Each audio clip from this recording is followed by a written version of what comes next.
Every word you say. Cherish the part. Okay. Happy birthday.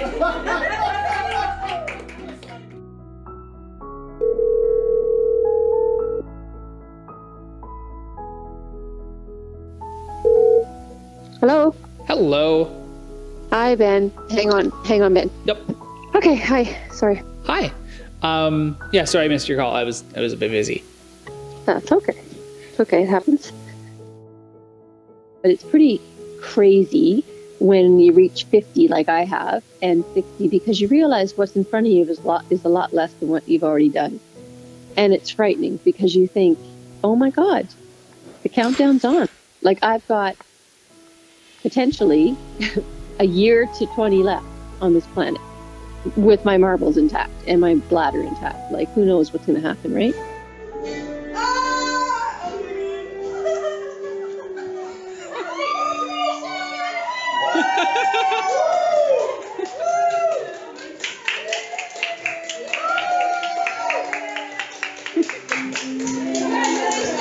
Grade 12 homeschool grad.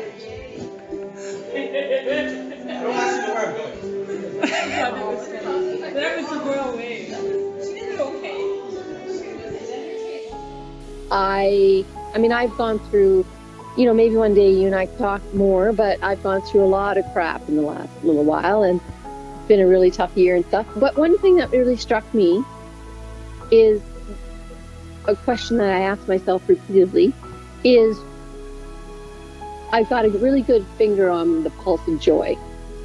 And the reason why I say that is because for a while there, I just was really scared that I couldn't find that I was just joyless. And I thought, I can't be joyless. I can't be because that doesn't make sense. Because I love my neighborhood. I love my dog. I love my kids. I love my house. I love my job, my friends that I'm making. I had to sort of make a whole bunch of friends when we moved to Mississauga. And I'm like, well, why don't I have joy? And I went to a counselor and she said, you've kind of got like PTSD. You've been traumatized. And I was like, what are you talking about? I haven't gone to war. But I had to understand that effectively, if we want to label it, it's trauma. And then now that you've got a label, now we can look at how people learn to get out of being traumatized. What do you got to do? So I set myself like a 3-year goal. Like I told myself, it's going to take a while. And I kind of just been working really hard. And part of it was just to find joy. And I would just sort of say, okay, how do you do that? And so I set out looking and researching and doing all sorts of stuff. But I also was trying to really learn how to label the feeling I was having when joy started to come in. And even if I quickly shut the door, I recognized, okay, well, why did I shut the door on joy? It was coming and I shut the door. Well, because I'm scared. What are you scared of? I'm scared of being hurt again because it hurt so bad being hurt. I don't want to do it again. So I spent a while there just shutting joy out on purpose when it was coming my way. And then that made me feel sadder because I was like, well, now what's going to happen is what happens if joy had the opportunity to come in and I shut it down, but I was conscious of it. That's almost worse because now I'm going to have regret because now I have the awareness that I told joy to go away. And what if joy goes away in the form of an accident of my child and I never get to experience my child again because someone's run them over? So then I actively push that child and the opportunity for that out of my life, and that's regret. So then I did this huge research thing on regret. I read a research paper on the word regret and all this stuff, and it was just like a human condition of knowledge that you just refuse to act on out of fear. So then I just was picking these words left, right, and center. I was like picking the word resilience, I was picking the word fear, I was looking up the word regret. And I was just really seeking out these words because I had to. Like I really felt I had no other choice for my own survival. And so then I hadn't read numerous books, but I started really experiencing joy and I started writing stuff down. I'm like, this makes me happy. What makes me happy? What makes me happy is walking my dog. Okay, what makes me happy? Okay, integrity. People's integrity makes me happy. I'm going to surround myself with people who have integrity. And what else makes me happy? Oh, honesty. That really makes me happy. I like when people are honest. And, I'm going to have honest conversations with people. And so I started really understanding, and then when I would feel joy, I would actually let it resonate with me as that, and that it wasn't, even if it wasn't going to, even the unknown of letting joy in was the potential of harm, it was worth it. Do you know what I'm saying? And so I wasn't afraid of being hurt, because I thought, well, without being the potential for hurt, you're never going to experience joy. But if you open it up, you have a 50% chance at least. And if you get hurt, if you build up your resilience to being hurt, then it doesn't hurt as bad. So does this all make sense?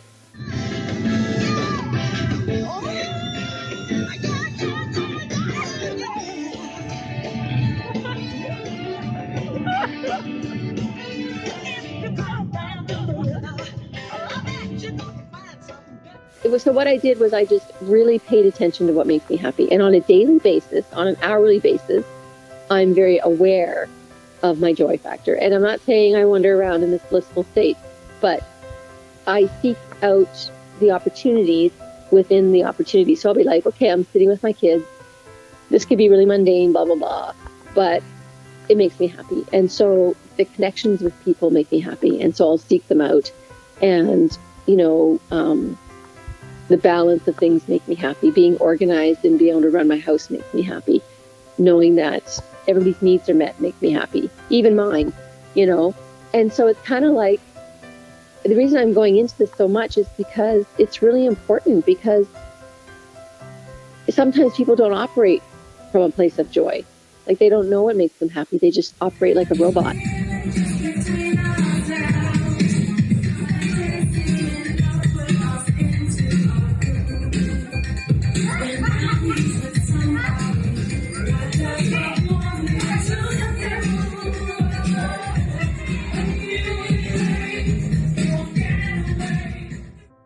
So it's really funny because of this whole Utah thing, and I'm thinking, I think I'm gonna be a hippie after this. I have a feeling I'm gonna be a hippie.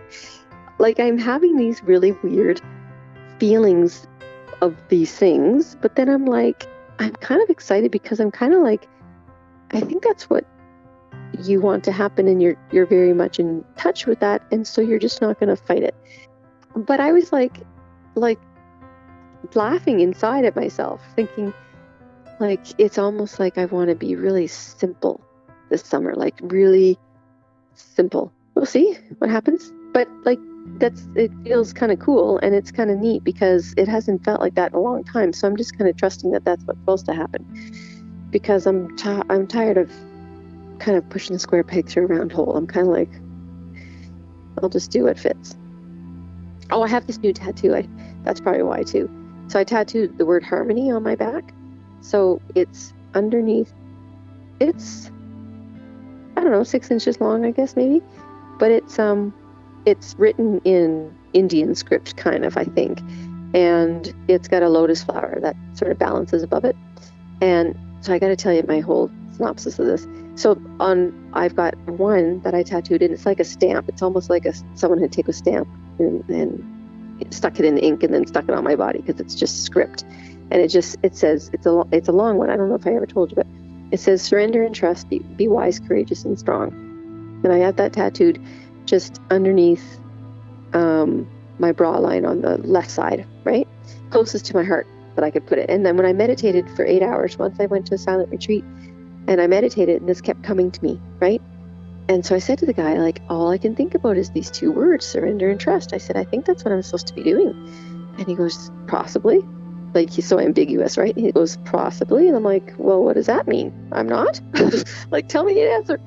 And he goes, you just might have to meditate on that further, Anyway, and then my friend died, and I was upstairs in my room, and I swear she whispered in my ear, and she said, be wise, courageous, and strong. And she whispered it, and I heard it, and I felt it. And there was a wind, but my windows were closed, and there was a breeze, and I was like, holy shit. Honestly, I do believe it with every fiber of my being that she whispered that into my ear. And I thought, okay. And then I put those 2 phrases together, and it took me about a year, and then I finally did it. And I got this tattooed across my lower part of my chest, right? So that was kind of what I needed to embrace. So every time something happened to me, I thought, is this what I'm supposed to be doing? Am I supposed to surrender? am I supposed to trust? Like, is this where I'm supposed to be wise?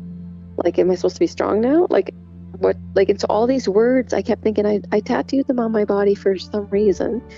And when the opportunity comes up for a challenge, I have to question it and say, what am I supposed to do with this, right?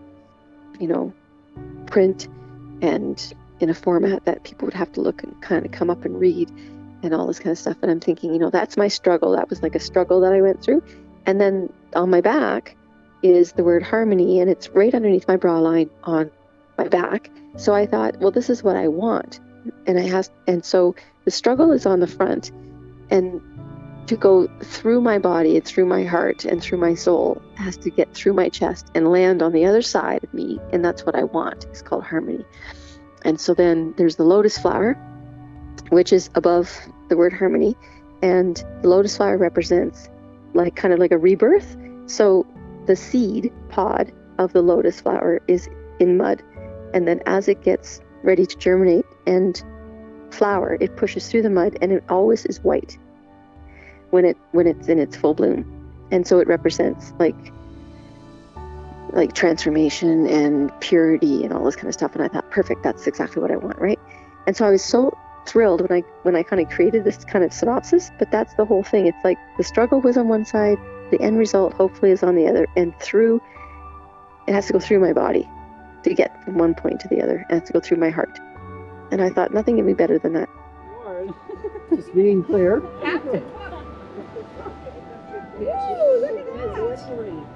Does it fit on your little finger?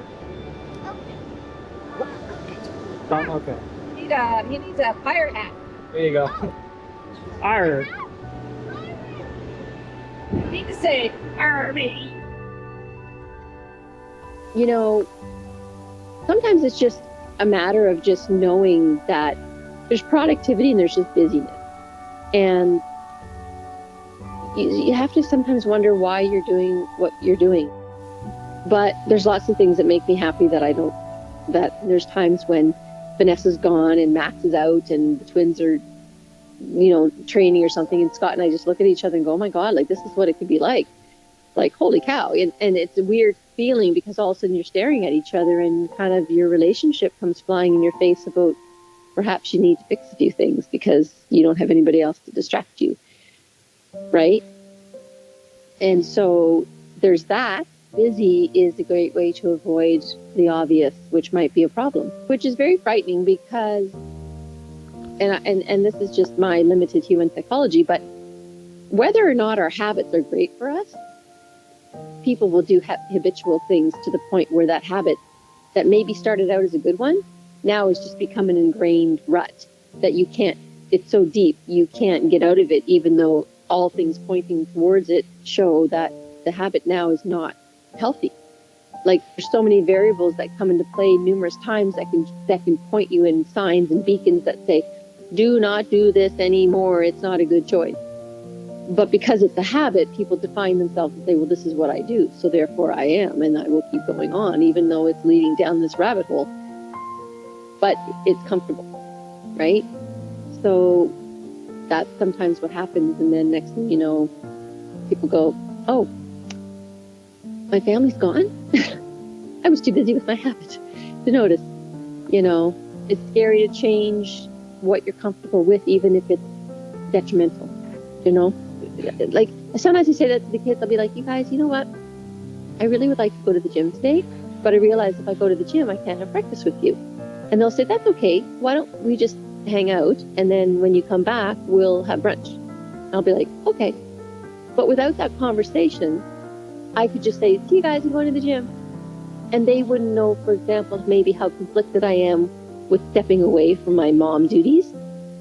And I might perceive that now I'm totally like chained to the house because I have children, I can't do anything. And so without the conversation and clarification and sort of checking in, it can lead to a lot of misconceptions, and it could lead me to make these choices that I don't want to make. And the kids are completely oblivious because they're thinking, oh, my mom's great, she's home all the time. And I'm like mad because I can't go to the gym. And so all it takes is just, you know, saying to myself, okay, realistically, you know, what's realistic? Okay, let's strive for realistic. So, All right. First time making applesauce there, Mr. Franklin? Mm-hmm. How come you're so good at it? You just know what to do? Yeah. Mm-hmm. And what spices are in here? What did we say they were? Remember? Cinnamon. And there's another one you might not know about. It's called cloves. Yeah. And then I put a little bit of sugar in and a little bit of water. And then what else did we leave in here that we're not going to eat? Remember that? Yeah, the seeds and the stems. You're darn tootin'. I don't want that in my teeth. Yeah, so there's lots of different, I mean, I'm reading this book right now. It says I'll take a picture of it and send it to you. But it's not a big book. It's not a huge stretch of a read. I like to read a little bit every day. I'll probably reread it all at once at some point. But it's a Buddhist monk, and I've read her stuff before. But it's about going to the dark places, and what the dark places represent is your honest self, and it's asking those really hard questions and staying in the mud, like uncomfortably, until you get some answers. It's just being willing to stay there and being willing to do all sorts of things that are not with the grain. Like, it's not like you're challenging the system and screwing the government. It's not like you're doing that. It's basically challenging yourself to buck the norms of thought and go along with the Joneses, and to think and say, well, why would I hate thy enemy or something like that? Like, why would I have compassion for people I don't know? And why would I want to be uncomfortable? And just why am I always trying to be comfortable? You know, why can't I just sit and think here and think this through, even though it's uncomfortable? And so it's just a really neat book about questioning so many things, but it's written quite simply. It's not like you have to take a course on how to be a Buddhist or anything just to read the book. So I encourage it in some ways, just because it just gives you just a different spin on things. Right. I need you guys to get ready for bed. It's 9:30. Can you turn this off right now? Okay. And then Riley, you need to sorry, Ben, just a sec. Yep. You've done some of the lunch stuff? Okay. You guys need to go to bed. Okay. I'm just talking to Ben, and I need.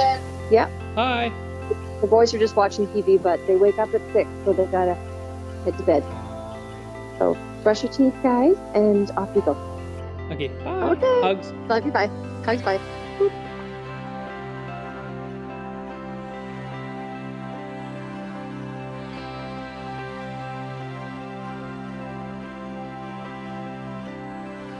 I will write, of course, and you will too, I imagine.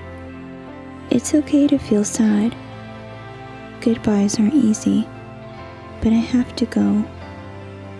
It's time I return. I will miss you, and I will never forget you. Yes, I will write. Of course, we will keep in touch. How could we not?